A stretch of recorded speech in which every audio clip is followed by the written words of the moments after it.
Is Schiff another high-profile man with certain predilections who is hiding in plain sight? Considering the nature of the friends he keeps, you wouldn't want to bet against it. Serial predators have a way of flaunting their deranged success, rubbing it in the faces of their victims. It's a type of psychopathy common among the global elite. These psychopaths have no connection to reality. They are serial abusers and liars, weaving deception without hesitation. And here's the kicker.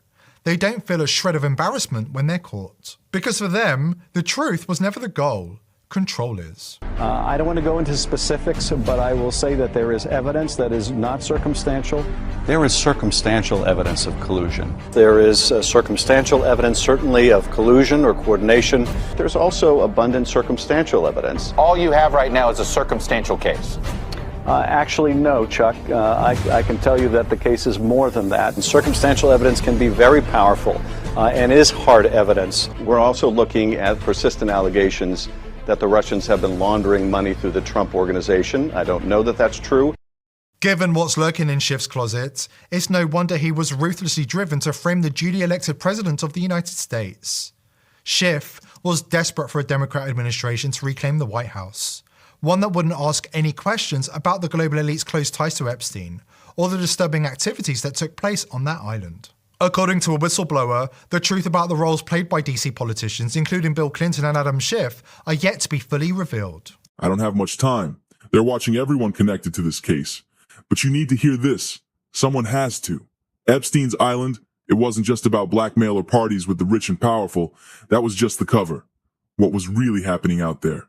They were running experiments, not on animals, on children. The desperate, the lost, the ones no one would miss. They called it human optimization, said it was all for science, transhumanist advancements, pushing the limits of what the human body and mind could do, DNA modification, neural implants, cognitive rewiring. They weren't curing diseases, they were trying to control people, reprogramming minds like software updates. The elite weren't just funding this, they were participants. U.S. politicians, tech billionaires, corporate giants, they weren't just in the room, they were running the trials. And they were excited. Obsessed with the idea of enhancing themselves, living longer, thinking faster, controlling not just their bodies, but the people beneath them. Some of the names involved, if I said them out loud, you'd think I was making it up. The Rothschilds, their money made sure no one asked questions, no one dug too deep. And what they did makes Dr. Mengele look like an amateur. No ethics, no oversight, just raw experimentation with one goal, power without limits. I've seen things I can't unsee. Some survived, some didn't. And the ones who did, they're not the same. Not really.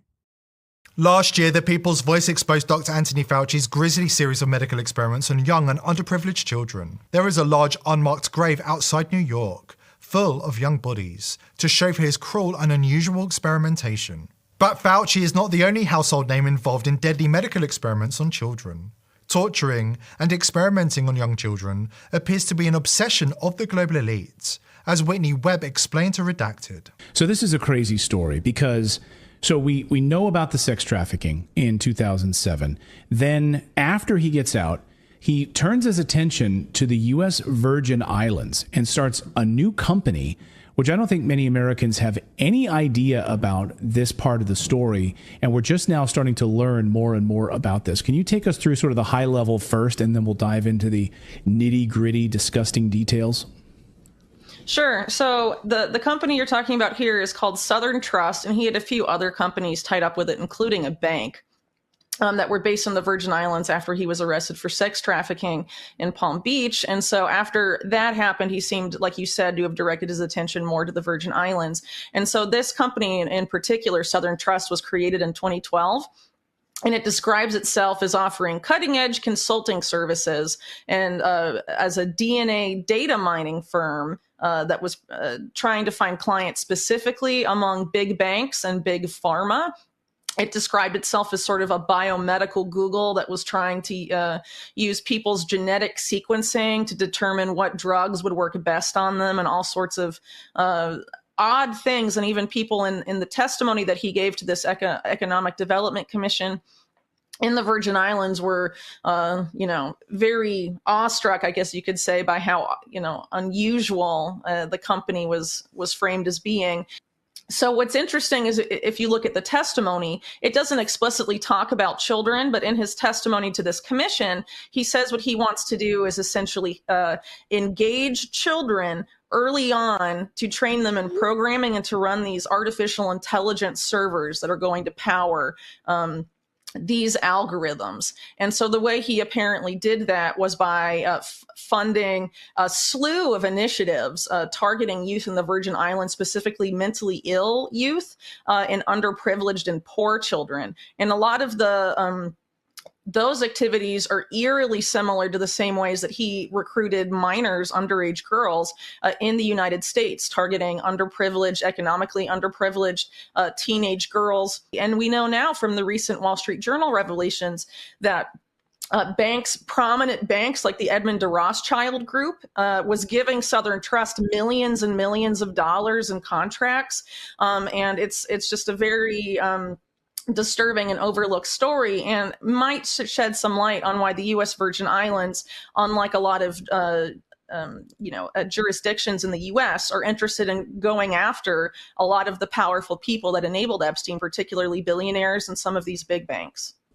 It's crazy. It's truly disturbing. I mean, absolutely disturbing. It sounds like something out of like a Bond villain. Like if you were to write this as part of a movie, people would say, no, this is ridiculous. You're going to have a billionaire who's going to go to the Virgin Islands. He's going to seek out children in order to do biomedical research, implanting things in their brains. Yeah. And even in his testimony, I've gone through these documents that you've sent over. He talks about autistic children specifically. I think like a quarter of them were autistic as well. And did any of the parents kids on the spectrum? Yeah. So looking specifically for kids on the spectrum, did you get any insights into why he was doing that? I think maybe what he was looking for were, I think people are probably familiar with the sort of savant characteristics of some autistic people. And he may have been looking for children and teens that sort of had those unusual abilities. But it's definitely very disturbing. And something he talks about in his testimony to this Virgin Island Commission is the idea of how he aggressively wants to genetically sequence the islander population because it's such an isolated community, and then talks about how that genetic information can be used to determine how to educate these children that he wants to recruit to ostensibly work for his company in coding and programming. But again, as I mentioned earlier, he's targeting specifically underprivileged children, which is very disturbing in light of the similarities between that and what he was doing as part of his sex trafficking operation with Ghislaine Maxwell. The global elite are more sick and twisted than your worst nightmares. They're obsessed with accessing our genetic material, altering our very DNA, and tightening their grip to seize control of humanity. This isn't just about power, it's about enslavement. Not for a generation, but for all eternity. We underestimate them at our peril. And while you might be thinking Trump is in office, he's defeating the globalists and dismantling the deep state, think again. These criminals are still walking free, hiding in plain sight, pulling the strings behind the curtain. The fight isn't over, it's just beginning. Here at The People's Voice, we're determined to continue exposing the crimes of the global elite, but we need your help. Subscribe to the channel, spread this video far and wide, and join the People's Voice Locals community for exclusive and uncensored content. I hope to see you there. Today's video is brought to you by IPv6ers. Are you a content creator who wants to publish information online without big